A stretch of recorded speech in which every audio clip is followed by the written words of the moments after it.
संदिग्ध मौत का मामला, न्याय के लिए आईजी कार्यालय पहुंची मृतक की मां और बहन। जैतपुर मांडन थाने के 1.5 माह से चक्कर लगा रही मां और बहन। जैतपुर निवासी कुलदीप की मौत को लेकर परिजनों ने पुलिस पर गंभीर लापरवाही के आरोप लगाए हैं।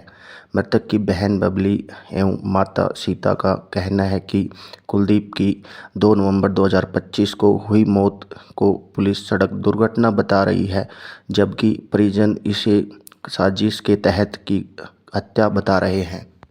परिजनों के अनुसार कुलदीप को उसकी मौत से लगभग 1 माह पूर्व जान से मारने की धमकी दी गई थी, जिसकी जानकारी उन्होंने संबंधित थाना पुलिस को भी दी थी। उसके बावजूद पुलिस द्वारा इस दिशा में कोई ठोस कार्रवाई नहीं की गई है। मृतक की मां व बहन ने बताया कि वे पिछले 1.5 माह से मांडन थाना के चक्कर काट रही हैं, लेकिन थाना प्रभारी किरण सिंह यादव की ओर से हर बार केवल यह कहा जाता है कि जांच चल रही है। परिजनों का आरोप है कि अब तक न तो किसी आरोपी को गिरफ्तार किया है और न ही उस वाहन को जब्त किया है जिससे कथित रूप से एक्सीडेंट हुआ था। इसके अलावा जिन संदिग्ध व्यक्तियों के बारे में उन्होंने लिखित रूप से दिए थे, उन पर कोई कार्रवाई नहीं की है। परिजनों का यह भी आरोप है कि जब वे थाने जाते हैं तो उन्होंने संतोषजनक जवाब देने के बजाय डराया धमकाया जाता है और उनकी फाइल वापस ले जाने की धमकी दी जाती है। पुलिस से न्याय न मिलने पर मृतक की मां और बहन बुधवार को आईजी कार्यालय जयपुर पहुंच उच्च अधिकारियों से मामले की निष्पक्ष जांच कराने और दोषियों के खिलाफ सख्त कार्रवाई करने की मांग की है। परिजनों ने गुहार लगाई है कि उनके बेटे और भाई को न्याय दिलाई जाए। साथियों, आप देख रहे हैं अल्बन न्यूज़ 24। मैं हूं आपके साथ संदीप यादव। कोटपुतली बैरोड मांडन थाना जैतपुर का मामला है। कुलदीप नामी वो कुछ गांव के लोग लेके गए थे 31/10/2025 को और 2/11/2025 को उनकी डेथ हो गई। और उसका क्या मामला है, उनकी बहन हमारे साथ है, उनसे बातचीत करते हैं। हाँ जी, क्या मामला है? हमको घर से शादी में भागने से लेके गए 3 लोग। कौन कौन? उमेश, मुकुल, रवि। अच्छा। शादी में और हमारे पास कॉल आई कि भाई कुलदीप के साथ घटना हो गई है, हॉस्पिटल पहुंच जाओ।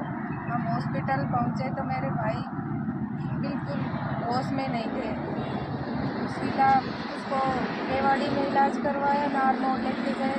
फिर इलाज के दौरान हम वहाँ भी उसे होश नहीं आया, हम जयपुर लेके गए। जयपुर इलाज के दौरान मेरे भाई की मौत हो गई।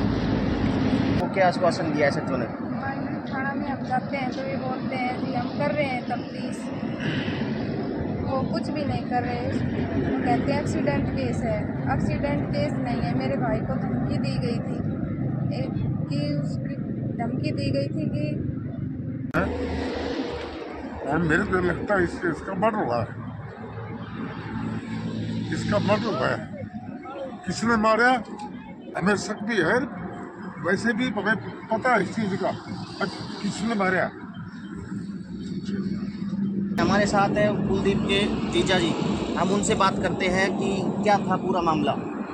उसका मामला था, उसका मर्डर हुआ है 31/10/2025 को। हमारी कोई सुनवाई नहीं हो रही।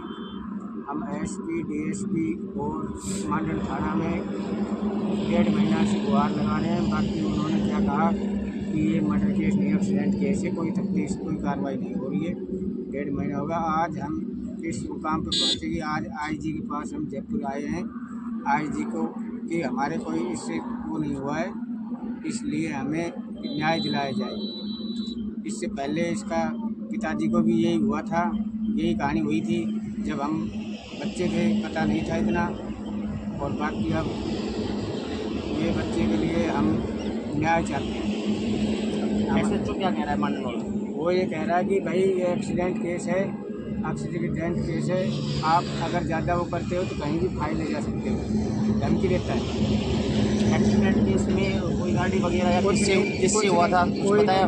उसमें कुछ नहीं है सब। उसमें जो भी है, जो राजनीतिक दबाव है, वो कुछ नहीं कह रहा है। बोलो आपको ज़्यादा वो लगता है, कहीं भी लग जाओ आपकी फाइल। आज तक किसी को गिरफ्तार किया? नहीं, किसी को नहीं। एक दिन वो उमेश भोजास वाले को लाए थे और उसके बाद में किसी को नहीं लाया।